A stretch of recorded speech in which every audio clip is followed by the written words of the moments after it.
Olá, pessoal. Eu sou a professora Sandra, do programa de pós-graduação em Engenharia de Produção da UFPB, e a gente vai agora começar a segunda parte dessa série de vídeos sobre revisão sistemática da literatura.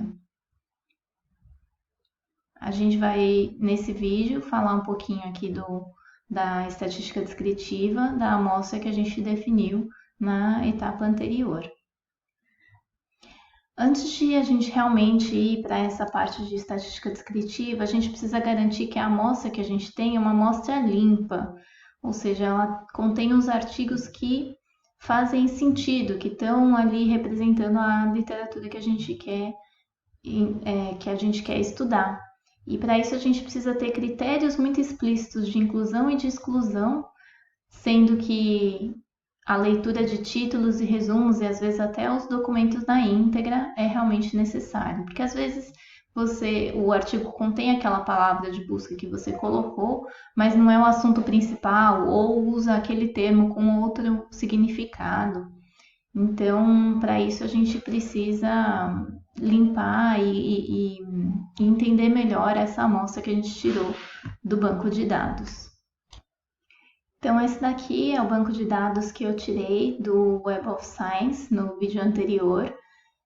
E para fazer essa limpeza dessa amostra, eu vou então entrando um por um, por exemplo, aqui uma sugestão, inserir uma coluna, e aí a coluna S vai fazer parte da amostra ou não.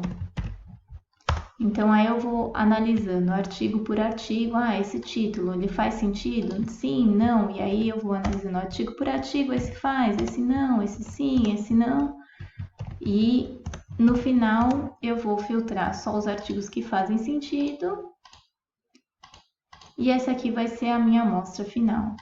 Minha sugestão é que vocês nunca deletem um artigo para sempre, vai sempre usando esses filtros de forma que você possa rastrear, porque o quanto a gente conhece dessa amostra e desse corpo de conhecimento, a gente pode querer refinar, melhorar esses critérios de inclusão e exclusão que a gente usou. Essa amostra refinada, então, vai ser a base da nossa estatística descritiva agora, que aí a ideia é usar, por exemplo, o Excel ou algum software similar. O próprio Scopus e o Web of Science eles também têm algumas ferramentas de apoio, que eu vou mostrar depois. E agora eu vou mostrar alguns exemplos de gráficos e análises que vocês podem incluir para a pesquisa de vocês. Por exemplo, aqui é uma simples evolução ao longo do ano, do número de publicações, os principais journals. Aqui tem também uma linha em relação ao percentual de artigos que trataram de sustentabilidade em relação ao corpo de conhecimento de mensuração de desempenho. Então, isso indica que, ao longo do tempo, artigos que tratam de indicadores de desempenho de sustentabilidade especificamente também foi aumentando o interesse, não só em número absoluto, mas também em percentual. Aqui tem também outro exemplo da distribuição ao longo do ano dos principais journals, com o fator de impacto aqui no meio, que também traz uma informação a mais interessante. Tem alguns gráficos que vocês só vão conseguir fazer depois da análise de conteúdo, por exemplo, esse, que trata da distribuição dos métodos de pesquisa que foram utilizados. Também vocês podem fazer uma análise dos artigos mais citados, sobre qual que é o tema, se tem algum tema mais predominante. Esse outro gráfico também ele é interessante, que ele fala desses principais artigos aqui que foram mais citados da sua amostra, quantas vezes eles foram citados ao longo do ano. Então a gente consegue saber se tem algum artigo que ele é muito clássico e ele realmente continua influenciando, sendo muito citado hoje a literatura, ou teve algum que começou lá atrás, mas que está, vamos dizer, sendo menos citado ao longo do tempo. Então tem uma lógica de tendência nesse gráfico, e esse gráfico a gente só consegue tirar de uma amostra que veio do Web of Science. porque o formato como vem esses dados só é compatível com o Web of Science.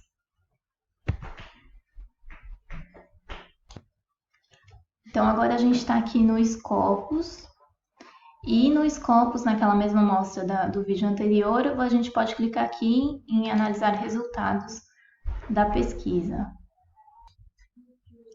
E aí o Scopus fornece alguns possíveis gráficos, e aí vocês podem dar uma olhadinha aí, clicando e explorando quais são essas possibilidades por aqui.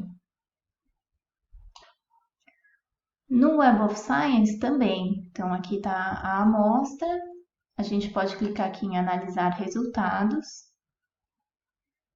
e aí ele vai trazer também outros possíveis gráficos e análises, que aí vale a pena vocês também darem uma fuçada, o que tem e o que não tem, ok?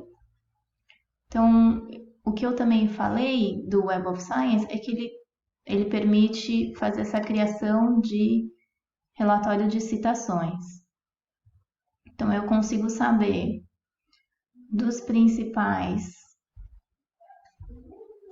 artigos mais citados. Então, esse aqui ele já está em ordem decrescente de número de citações. Ao longo dos anos, quantas citações estão sendo feitas para cada um dos artigos. Aí aqui eu posso selecionar, por exemplo, as 10 primeiras ocorrências, e aí também vocês podem decidir aí para saber o que faz mais sentido para a sua amostra, as 10 mais citadas ou as 15 mais citadas, e assim por diante. E aí ele salva esses dados aqui para vocês. Então aqui são as publicações e o número de citações ao longo do ano aqui, para depois fazer o gráfico diário. Também é uma análise interessante que vocês podem fazer. Então, essa etapa da estatística descritiva ajuda a gente a ter alguma ideia inicial dessa amostra que a gente está trabalhando. E aí, no próximo vídeo, eu vou falar um pouquinho mais sobre análise de redes. Muito obrigada!